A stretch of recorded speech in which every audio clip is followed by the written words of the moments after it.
Bien, siguiendo nuestro tema número 10 en su segunda parte, habíamos visto que, que una de las metodologías dentro de la formulación del plan de desarrollo turístico es la creación de centros turísticos.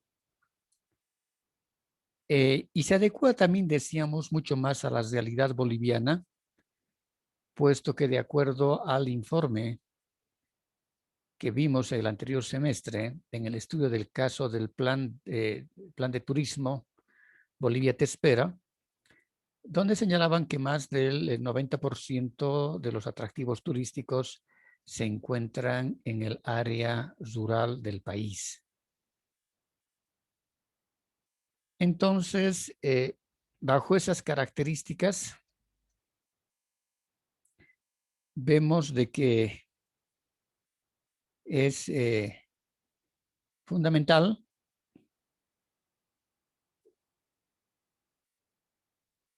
aplicar este tipo de propuesta dentro de la formulación del plan, como son los centros turísticos.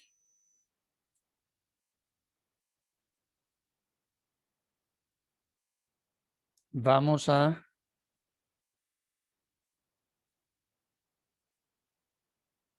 ver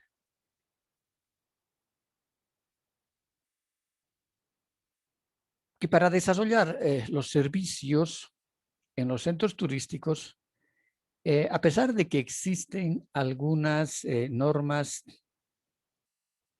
internacionales, sí, pero siempre van a estar de acuerdo a las características que tengan los espacios físicos, ¿no? Cuando nos referimos a normas internacionales, por ejemplo, nos estamos refiriendo a la categorización de establecimientos de hospedaje.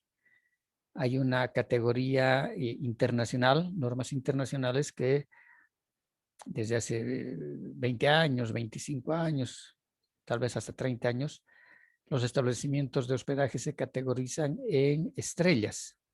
Y esa es justamente una corriente norteamericana de Estados Unidos, donde surge, ¿no? Porque en Europa cada país clasificaba y categorizaba sus establecimientos de hospedaje de diferente manera. Entonces, una forma de homogenizar y de estandarizar justamente surgen con las estrellas, y la máxima categoría son de 5 estrellas. Y las 5 estrellas, es decir, sean hoteles propiamente para la actividad turística, recreativo turístico, sean para hoteles de negocios, igual, es decir, la categoría de un establecimiento de 5 estrellas significa cualquiera, además que fuese la infraestructura, significa que tiene servicios de una alta calidad, como también el equipamiento, el mobiliario, la atención al cliente, las habitaciones, etcétera, etcétera, ¿no? Entonces, por ejemplo, la categoría de establecimientos de hospedaje, la categoría hotelera de 3 estrellas, es sinónimo que lo mismo que la categoría turista, que se utiliza en Europa todavía hasta el día de hoy, ¿no? Categoría del establecimiento, dice, en los programas turísticos, categoría turista, y eso significa hoteles de 3 estrellas. Entonces, si uno va a un hotel de categoría turista, sabe qué características, más o menos cuáles son los servicios que van a tener y la calidad de estos, ¿no? A mayor número de estrellas, mayores exigencias en cuanto inclusive a instalaciones de lujo, ¿no? Ahora se decían que los hoteles en Dubái, por ejemplo, deberían tener 7 estrellas porque han sobrepasado todas las expectativas y la normativa internacional sobre los establecimientos de 5 estrellas. Pero eso significa de que debemos tener y mantener ciertas características en las estandarizaciones cuando nos referimos a que existen normas internacionales. Dentro de estos principios de planificación para centros turísticos, decimos que si el centro está ubicado en el área rural, como es el caso de Bolivia, ¿no? Y decíamos más del 90% de los atractivos o recursos turísticos están en el área rural, es un principio fundamental de que si el destino va a estar en contacto con la naturaleza, hay que buscar de que sean espacios que estén lo menos disturbados posibles, porque el turista no va a pagar para desplazarse 5.000, 10.000 kilómetros de su residencia habitual para ir a un centro turístico donde lo puede ver o puede disfrutar en un lugar más cerca y que va a usar un montón de dinero en el transporte aéreo, ¿no? De su residencia habitual. Entonces, hay que buscar de que estos espacios naturales donde se van a crear los centros turísticos realmente sean pues impactantes, que estén lo menos disturbados, y la disturbación significa de que hubieran sido lo menos transformados por las manos del hombre, si son atractivos naturales, o se pueden mezclar entre atractivos turísticos naturales y culturales. Y en este caso, si son atractivos turísticos culturales, que estos deben mantener y ser lo más autóctonos posibles. Es decir, que no se estén transformando culturalmente, ¿no? Hay un término que ustedes han llevado también en sociología en los primeros semestres y que se llama el sincretismo cultural, ¿no? Y el sincretismo cultural es cuando dos culturas se unen y de alguna manera comparten esas características culturales. Y un ejemplo muy claro de eso es cuando nosotros vemos de que en las culturas precolombinas y en todas las culturas precolombinas, llámense los mayas, los aztecas, los chalchecas, los toltecas, los tehuanacotas, los incas, es decir, han dejado siempre vestigios de esas civilizaciones precolombinas. Y dentro de esos vestigios, lógicamente, que estaban sus santuarios, ¿no? Donde adoraban a sus dioses, a sus deidades. Cuando llegan los españoles, en la época de la colonia, y no solamente españoles, ingleses, llegan daneses, llegan también portugueses, etc. Entonces, una forma de lograr un sometimiento más próximo es cuando identifican un santuario, en este caso un monumento sagrado de los pueblos antiguos, lo que hacen es borrar las partes principales de esos monumentos, de las culturas pre-incas o pre-colombinas, ¿no? En algunos casos han demolido, y sobre esos cimientos o sobre esas estructuras que todavía quedaban, han construido las iglesias católicas, romanas, apostólicas. Y en ese caso vemos un sincretismo cultural, porque si los originarios iban a adorar a sus dioses y a sus deidades acá, ahora los españoles dijeron, tienen nuevos dioses y ese dios tiene su hijo y su hijo es Jesucristo, ¿no? Y empieza el adoctrinamiento, la época del adoctrinamiento.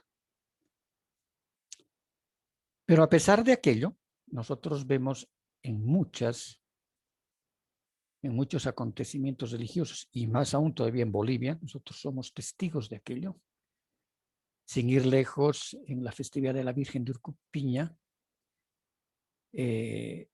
después de la entrada que se hace, que es la reverencia a la Virgencita de Urcupiña, de los danzantes y de los bailarines. Al día siguiente es la fiesta donde los párrocos, etcétera, dan las misas, todos en la plaza principal. Y al día siguiente es justamente el Calvario, ¿no? Y en el Calvario lo que se hace es, para la Iglesia Católica, ustedes conocen el lugar del Calvario, han cesado inclusive perimetralmente el sector donde está la capilla, donde originariamente las pastorcitas decían Orjopiña, Orjopiña, Orjopiña, y significaba ahí está, o ahí estaba. Y es de que ahí aparecía, según la creencia, ¿no? Ahí apareció la Virgencita de Urcupiña. Y ahí es cuando le hacen la capilla. Entonces, ahí el día del Calvario se hace en este caso, toda la parte, los ritos religiosos, todo eso. Pero si vamos un poquito más arriba, vemos el Cerro de Cota. Y en el Cerro de Cota están las piedras y se va a golpear las piedras, que inclusive ya no hay las canteras de piedra. Ahora llevan en volquetas, un mes antes llevan y van a depositar pedrones gigantes. La gente va a golpear la piedra, saca los pedazos de piedra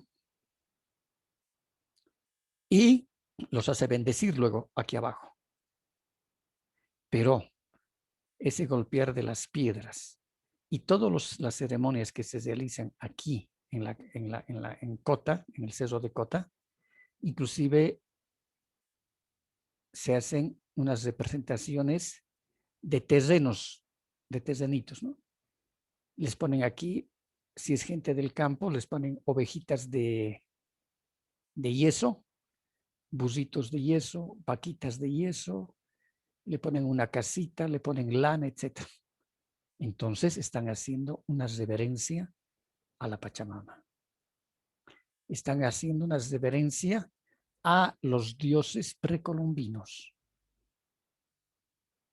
Y después de challar su piedra, de romper su piedra, de challar aquí con el incienso, la misa, le ponen la coa. La coa es cultura andina.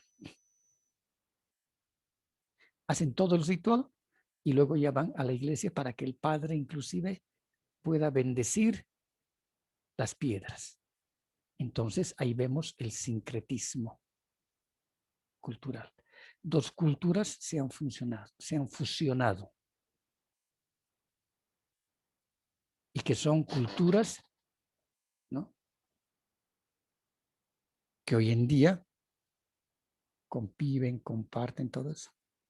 Todo lo que es coa, los viernes que hay que coar para que se pueda vender bien, todo corresponde a culturas precolombinas, a la cultura andina.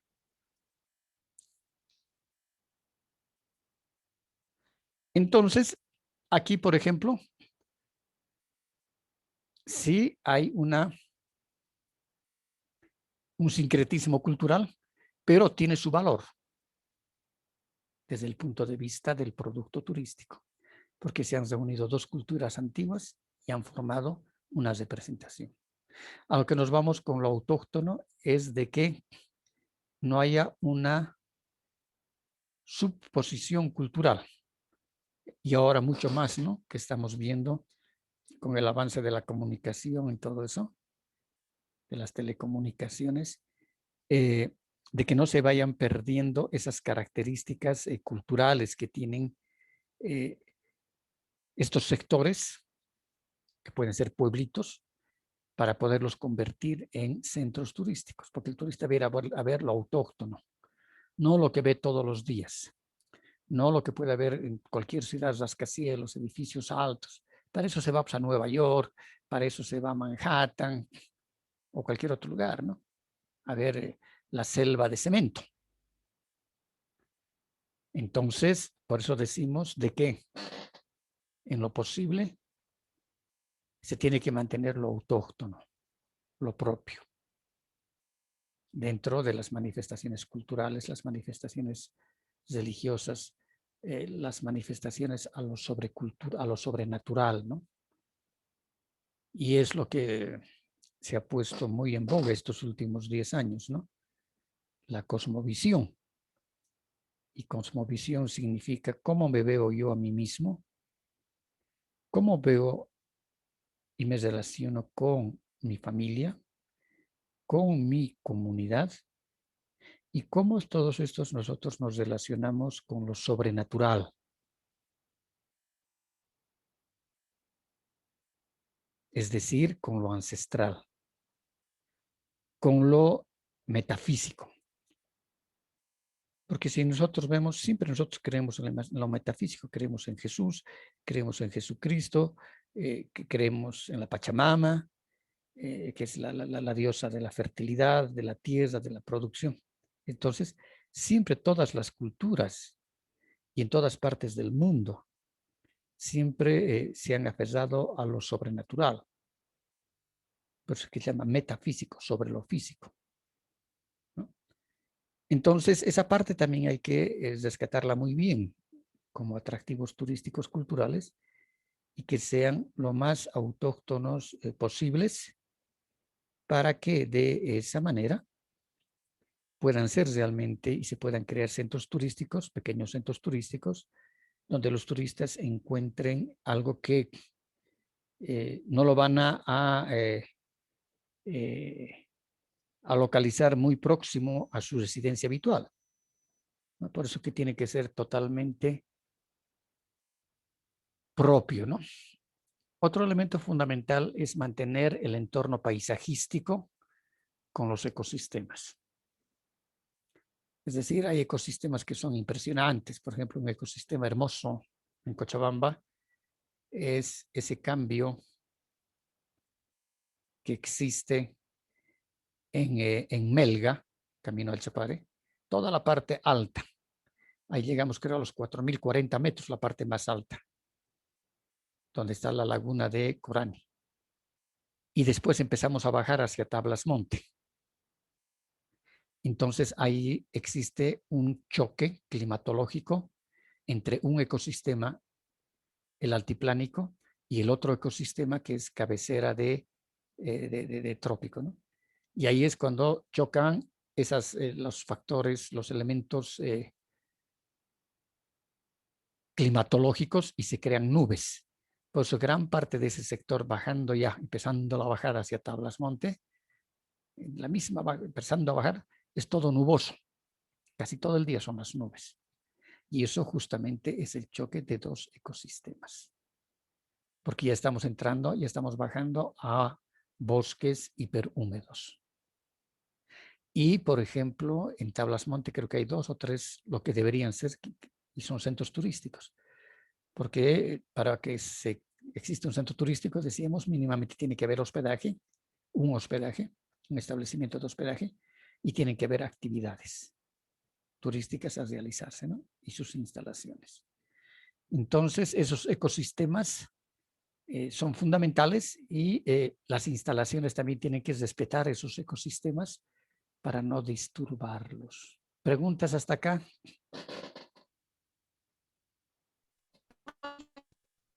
Perdón.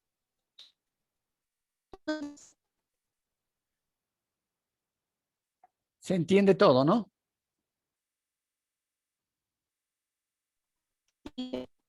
Herminia no la escucho. O su micrófono está medio malito. Félix.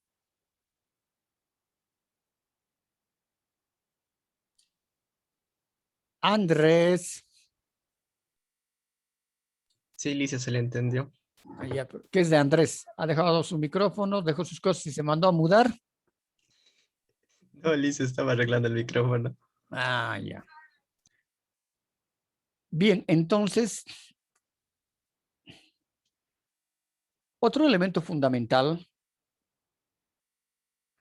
como principio es de que la planta hotelera, es decir, los establecimientos hoteleros, la infraestructura hotelera, tiene que estar subordinada al entorno paisajístico.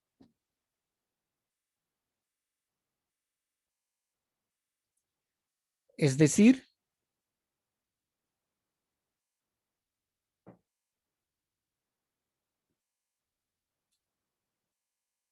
de que tiene que mantenerse esas características arquitectónicas de ese entorno. Si, por ejemplo, se va a crear un centro turístico en el altiplano boliviano, pues entonces las instalaciones hoteleras tendrán que ser construidas de barro, porque el material que se ha utilizado siempre desde épocas inmemorables ha sido el adobe, los techos de paja, que podrán ya añadirse a eso ventanas de vidrio, templado, etcétera. Perfecto. Pero esas características propias de del entorno paisajístico y del entorno cultural, ¿no? Entonces hay que respetar y lógicamente que toda la infraestructura y las instalaciones turísticas tienen que estar subordinadas a ese paisaje natural o cultural. Además, toda la parte de las instalaciones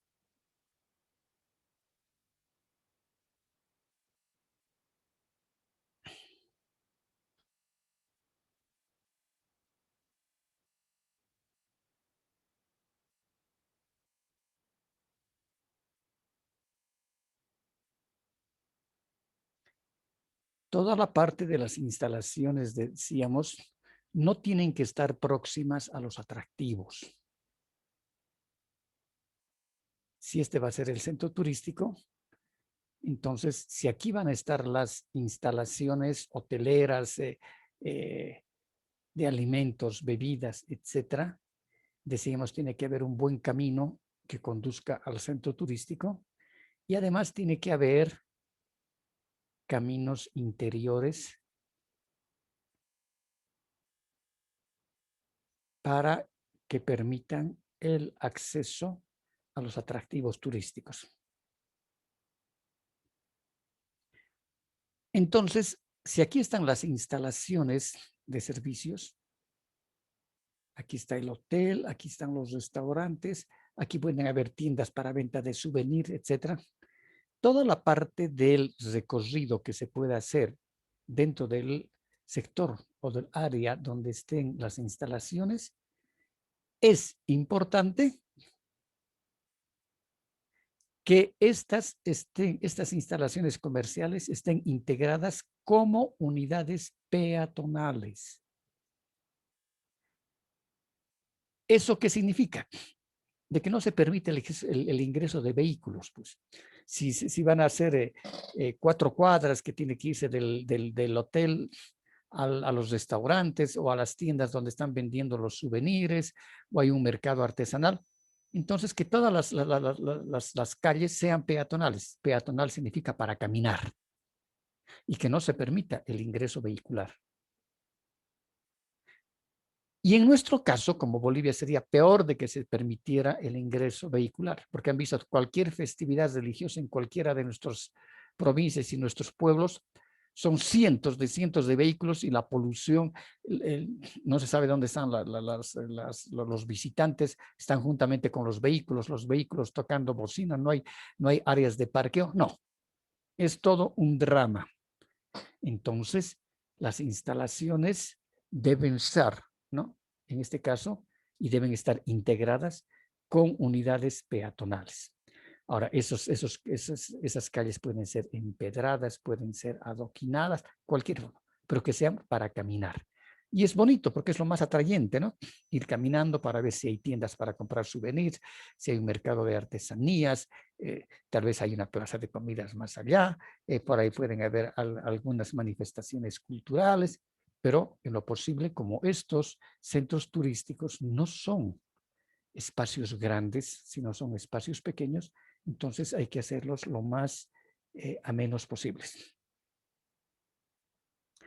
El tipo de instalaciones de recreación dependerán del atractivo. Claro, si son atractivos de playa, si son atractivos culturales, si son atractivos de naturaleza, como ecoturismo, etc. Entonces, todo tipo de instalación siempre va a depender, decíamos, del tipo de atractivo. Si es de playa, por ejemplo, hay que ver qué actividades se van a ofertar. Pueden ser actividades acuáticas, motocicletas para la playa, pueden ser paseos en yate, paseos en bote, pueden ser surf, pueden ser tablas, puede ser, sí, pero hay que crear actividades. Porque si no, los turistas duermen una noche, tienen una noche de pernocte y al día siguiente se van. Si no hay nada que hacer, entonces lo fundamental. Y esa es una de las grandes deficiencias que tenemos en Bolivia. No tenemos actividades turísticas en nuestros destinos. Entonces hay que crear esas actividades turísticas. Para eso se tendrán que crear, pues, si es de naturaleza, sendas ecoturísticas, caminatas a caballo, caminatas en llamitas mochileras, ir a hacer picnic, pesca organizada, tirolesas, es decir, un sinnúmero de lo que hay que buscar son actividades, porque la gente va a recrearse. Los turistas van a la recreación. También se necesita bastante espacio abierto y ajardinado, es decir, una arquitectura de jardines muy bien desarrollada. ¿Para qué? Para desarrollar los paseos. La gente está yendo a recrearse, está yendo a disfrutar, no está yendo a ver pobreza, no está yendo a ver miseria, no. La gente, los turistas quieren ver paisajes, flores, plantas, lugares atrayentes. Debe contar con una red de transporte interno. Es decir, aquí internamente se pueden hacer, por ejemplo, para ver estos 4 atractivos. Hemos dicho que las instalaciones no tienen que estar pegadas a los atractivos porque se dañan los atractivos. Entonces, tal vez aquí se pueda hacer un camino pedestre o se pueda desplazarse también, tal vez a caballo para llegar al atractivo. Tal vez podamos hacer en carrozas. Si estamos en el oriente, tal vez podamos hacer el desplazamiento en carretas tiradas por bueyes, por caballos.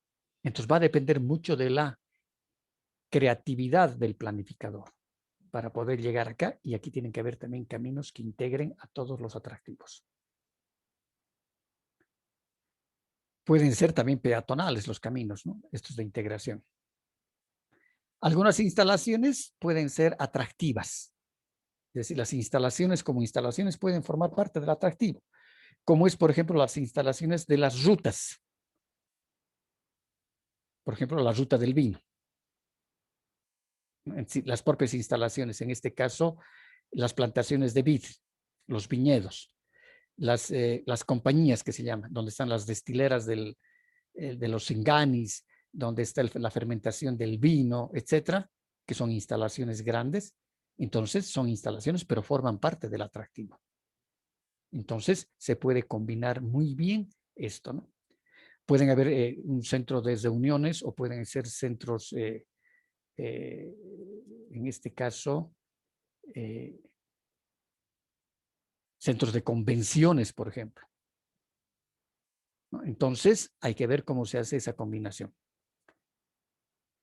Luego tenemos planificar la infraestructura, que en este caso es luz, agua, alcantarillado, eliminación de basura, de desechos. ¿Cómo se va a hacer con toda esta parte, como decíamos en los anteriores temas, para evitar justamente la contaminación? Es todo un sistema que se requiere para las aguas utilizadas, aguas negras, recojos de basura y todo eso que se tiene que lógicamente planificar y evitar que exista contaminación, ¿no? ¿Tienen preguntas? No lo hice. ¿Todo claro? Sí. Perfecto, que tengan una buena tarde. Hasta luego. Hasta luego.